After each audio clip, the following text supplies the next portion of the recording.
হিন্দু সংগঠন, সাধু সন্ত সমাজ, ভারতীয় জনতা পার্টির প্রতিনিধিরা, হিন্দু এমএলএ এমপিরা আমরা সবাই চেষ্টা করেছি যে আমাদের আপত্তি, প্রতিবাদ, দাবি বাংলাদেশের ইন্টারিম গভর্নমেন্টের কাছে থ্রু ডেপুটি হাই কমিশন পৌঁছে দিতে।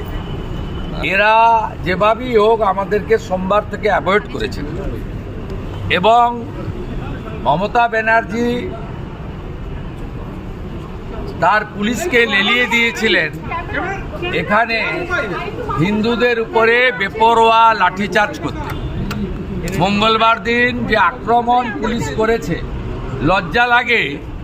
মোল্লা ইউনুসের পুলিশ যা, মমতার পুলিশও তাই। 10 জনের বেশি আহত হয়েছে, নাক ভেঙেছে, সাধুকে মেরেছে শিবাজি মহারাজ সহ লাল বাবা। 19 জনকে গ্রেপ্তার করেছিলেন, 7 জন মহিলা আগে জামিন পেয়েছিলেন। আজকে 12 জনকে আবার কোর্টে তোলা হয়েছে, তার ফলাফল এখনো কোর্টের আমি পাইনি। আমরা ডেপুটি হাই কমিশনারকে বলেছিলাম আজকে যদি মিট করবেন ভালো, না মিট করলে 10,000 লোক নিয়ে এসে বসবো। যাই হোক, তারা বলছেন আমাদের সরকার ক্লিয়ারেন্স দিয়েছে আপনার সঙ্গে কথা বলার জন্য, বা ভয় পেয়েছে। যাই হোক, হবে।